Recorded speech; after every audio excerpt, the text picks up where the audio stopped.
요즘 시장 보면서 특히 코스닥 시장 흐름 보면서 약간 한탄조로 정말 다이나믹 코리아다라는 얘기들 좀 종종 듣습니다. 그만큼 시장의 변동성도 커지고 있고 바닥이 어딜지 참 전문가들에게 얘기해봐도 예상 밴드가 계속 하향 조정되고 있는 상황이기도 한데요. 앞으로의 전망 어떻게 볼 수 있고 또 코스닥 시장에서 우리가 그래도 눈여겨볼 만한 업종군은 어디에 있는지 한번 체크를 해보도록 하겠습니다. 하나금융투자 김두현 연구위원 오늘 모셨습니다. 어서 오십시오. 네, 안녕하세요. 예, 안녕하세요. 먼저 뭐 전체적인 한국 증시를 봤을 때 좀 이렇게 낙폭이 큰 이유, 그러니까 글로벌 증시와 비교를 해봐도 그리고 신흥국 시장들과 비교를 해봐도 좀 너무하다 싶을 정도긴 한데 좀 이유를 어디서 찾아볼 수 있을까요?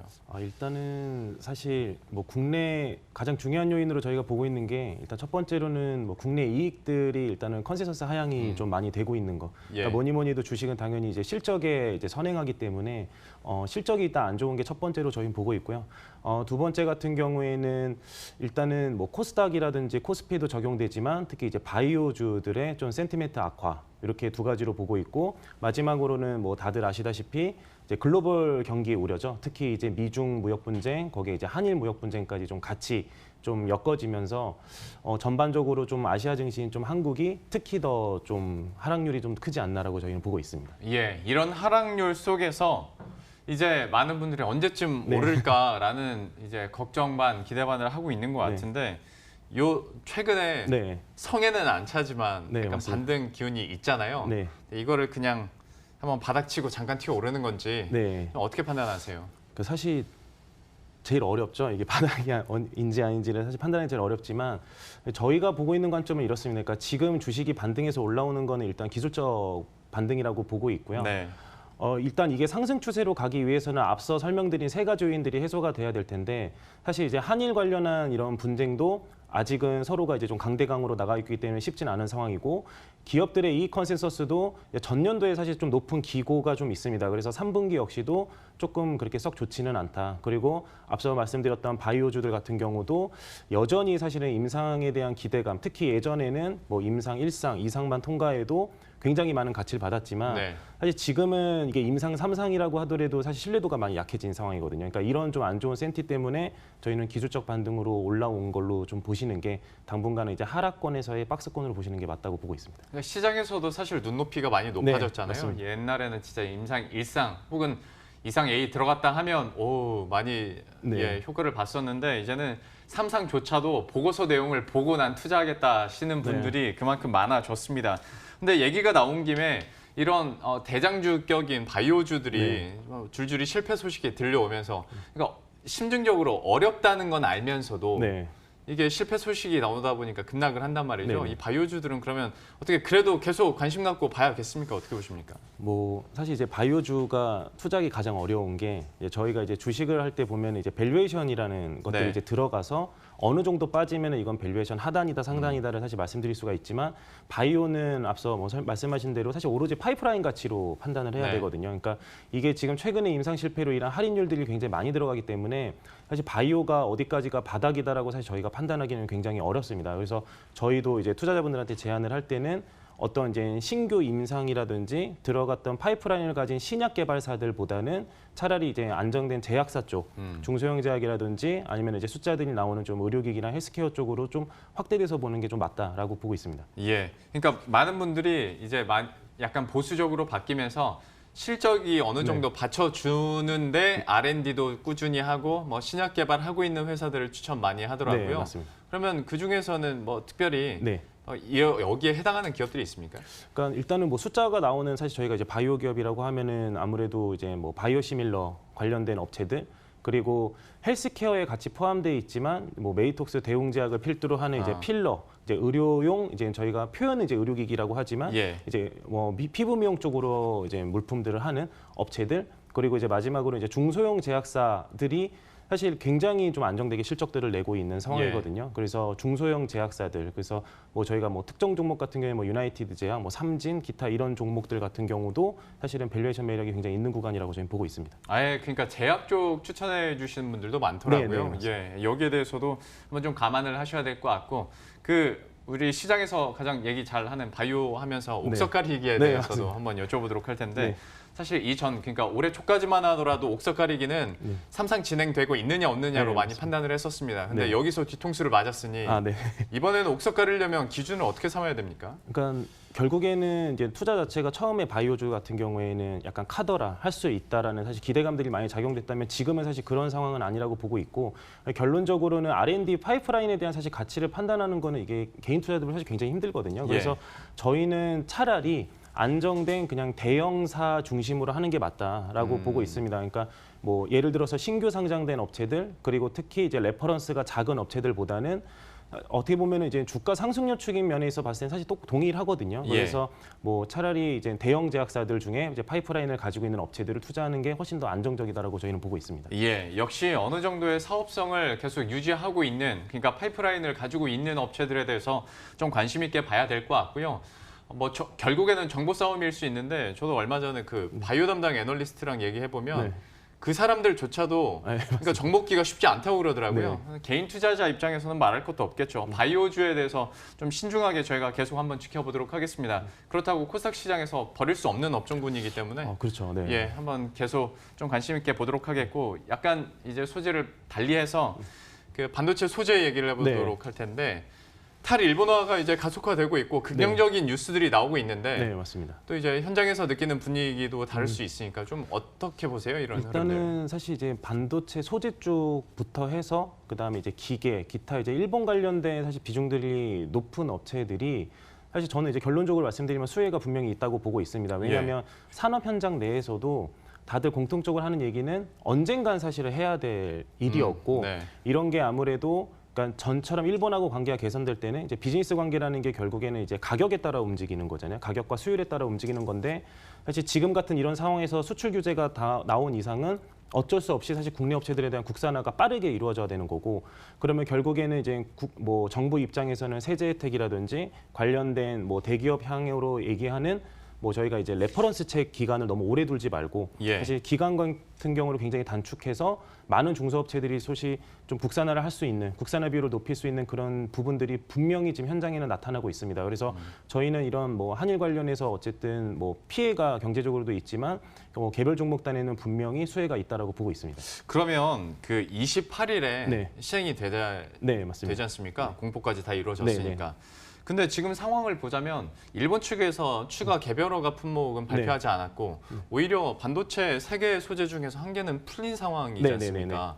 그러면 예전에는 28일을 기점으로 해서 뭔가 다시 한번 또 변곡점이 생기고 여기에 대해서 우리가 추가 전략을 세우려고 했었는데 지금 상황이라면 28일이 와도 뭐 그렇게 지금으로서 달라질 건 없다고 보십니까? 그러니까 사실 시장 측면에서 봤을 때는 그런 것 같습니다. 그러니까 한일 관련된 안 좋은 부분들은 이게 저희가 흔히 표현하는 좀 내성이 좀 생긴 거고, 그러니까 주식이라든지 이런 측면에서 봤을 때 사실 28일 날 추가적인 품목들이 확대되진 않았음에도 불구하고 결국에는 그 반일 감정에 따른 국산화에 대한 사실 목소리는 점점 더 커가는 거고, 사실 그거에 따라서 정부는 당연히 뭐 맞춰서 가고 있는 상황이기 때문에 사실 추가적인 품목이 확대되지 않다고 해서 사실 국산화율이 더 뒤처진다, 사실 그렇게 보고 있지는 않습니다. 그러니까 지금 뭐 각 정부 기관처 모두 사실 하다못해 저희까지도 굉장히 지금 빠른 지금 산업 쪽에 업데이트를 하고 있는 상황이기 때문에 그러니까 꼭 28일다 어떤 날짜, 그리고 또 어떤 분들은 이제 일왕직이시까지도 뭐 얘기하시는 분들이 있지만 결론적으로 방향은 국산화율로 가는 부분들이 점차 높아질 겁니다. 그래서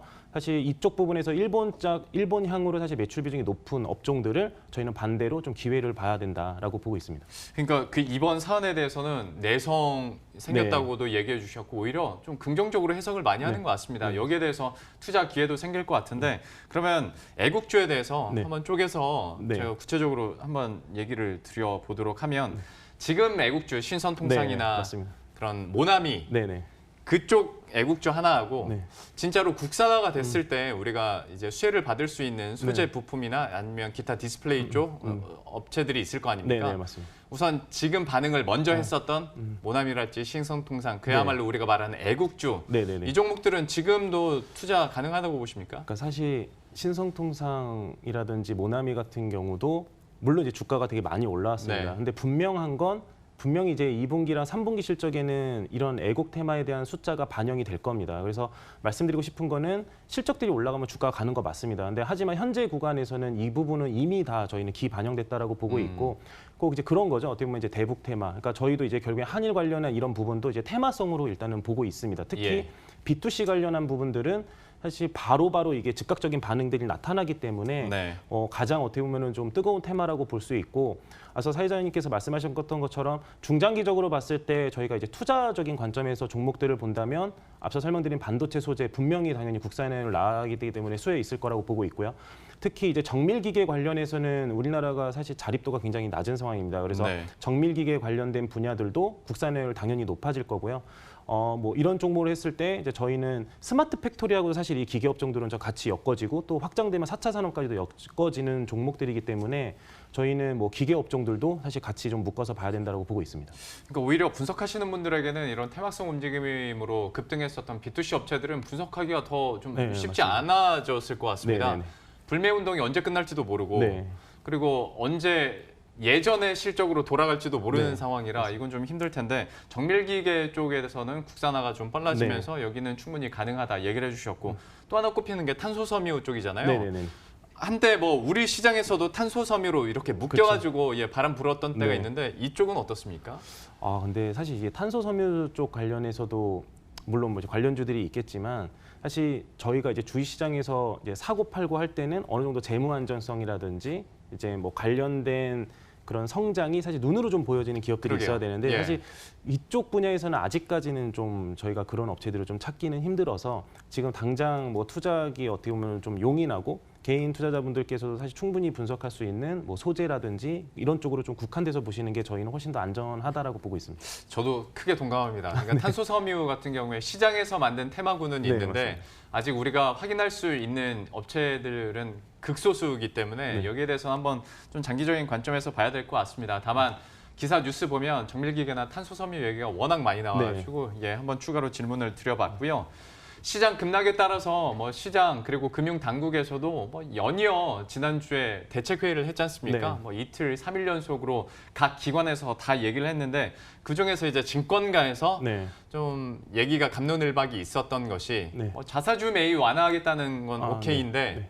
공매도 규제에 네, 대해서 이거는 뭐 실효성이나 네. 그리고 이게 장기적 추세에서 맞냐 세계적인 관점에서도 뭐 네. 이런 얘기들을 많이 그렇죠. 하잖아요. 네. 어떻게 평가하십니까? 이게 사실 좀 애매하기는 한데, 그러니까 제 그냥 개인적인 생각으로 사실 예. 말씀을 드리면, 그러니까 지난주 이제 검은 월요일처럼 그렇게 급락이 나왔을 때는 사실 공매도 규제를 만약에 그 전에 했으면 네. 분명히 사실 시장적인 충격이 완화되는 거는 맞습니다. 그래서 뭐 많은 이제 개인 투자자분들 얘기하는 게 사실 이 공매도 자체가 굉장히 좀 이렇게 평등하지 않다, 형평성 차원에서 문제가 있다라는 것도 지속적으로 있기 때문에 네. 정부에서 공매도 규제 카드를 꺼낸다. 그러니까 이게 당장 시행될지 안 시행될지 모르겠지만 적어도 시장에 정부가 적극적으로 나서겠다라는 시그널 자체는 사실 충분히 줄 수 있는 굉장히 무게감 있는 거거든요. 그래서 저는 뭐 이 부분에 관련해서는 정부가 사실 굉장히 좀 올바른 코멘트를 했다고 사실 판단하고 있습니다. 아, 그러세요. 그런데 만약에 이걸로 인해서 외국인과 기관의 어떤 수급에 네네. 부담이 생긴다면 네. 이럴 가능성도 그냥 없지는 않죠. 맞습니다. 그러니까 사실 뭐 늘 시장에서 기대하는 게 그런 거거든요. 그러니까 주식 시장이 빠지면 연기금이 구원투수로 나와줘야 된다. 예. 근데 사실 저는 이제 그 부분에 대해서는 좀 다르게 생각하고 사실 이 자본시장에서는 모두가 사실 공평하게 플레이하는 게 사실 맞다라고 네, 보거든요. 그래서 아까 설명드린 대로 공매도 규제에 따른 사실 시그널이 시장에서는 분명히 좋은 방향으로 있지만 뭐 이런 거를 뭐 단순에 뭐 규제를 해가지고 하는 거는 사실 정부에서도 제가 봤을 때는 그런 카드를 쓰기는 쉽지는 않을 거라고 보고 있고요. 네. 어쨌든 사실 주가가 굉장히 큰 낙폭이 있었을 때 뭐 상한가를 제한한다든지 네. 막 여러 가지 얘기들이 사실 되게 많았었거든요. 그러니까 이런 것들은 저희가 판단하기에는 그냥 어쨌든 시장에 적극적으로 개입하겠다는 사실 좀 유화적인 제스처로 판단하시는 게 맞습니다. 예. 시간이 좀 여유가 네. 생긴 김에 제 개인적인 궁금증 네, 네. 하나. 연기금 얘기가 나왔으니 참 박자가 저는 안 맞았다고는 생각합니다. 네. 외국인과 기관의 특히 연기금에 네. 매수세가 한 번에 나왔으면 이렇게까지 떨어질 건 아니었을 네. 것 같은데 좀 엇박자가 나면서 결국 이 자리까지 왔지 않습니까? 네. 그러다가 최근 들어서는 다시 얘기하신 네, 것처럼 네, 폰투스 역할을 하려고 일어나 뭐 네. 약간 전략의 변화가 생긴단 말이죠.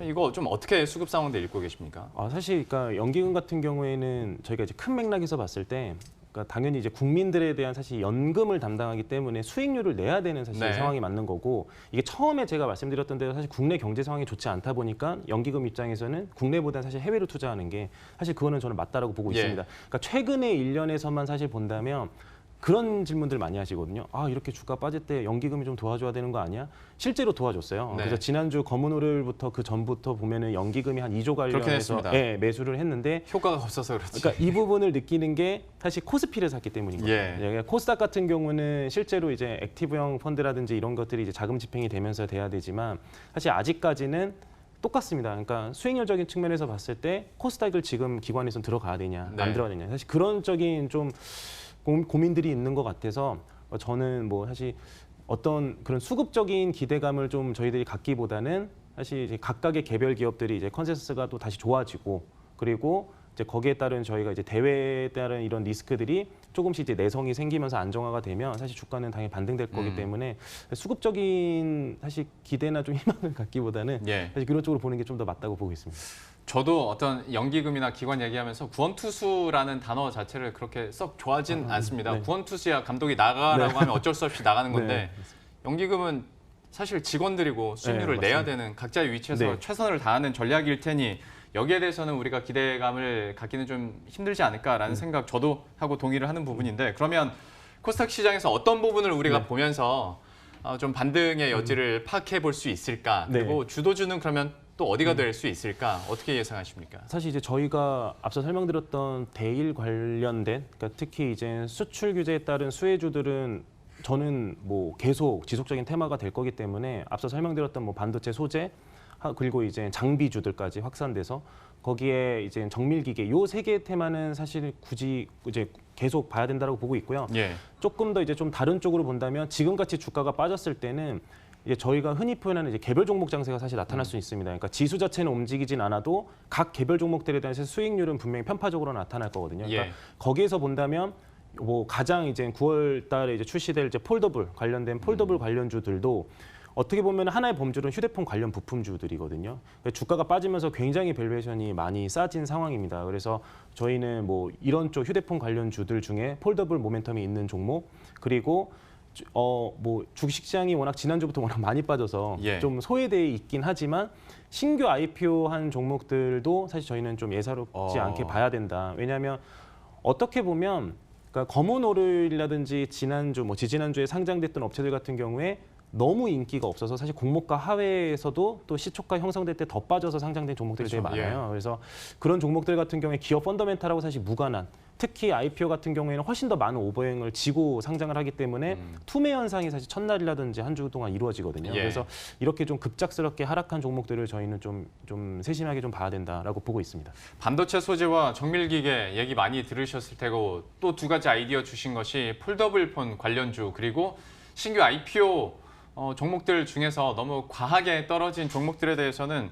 실적이나 뭐 기술력이 있다면 또 긍정적으로 볼 필요가 있어 보입니다. 저희들도 한번 이 종목 어디가 있는지 나름대로 한번 조사를 해봐야 될 것 같네요.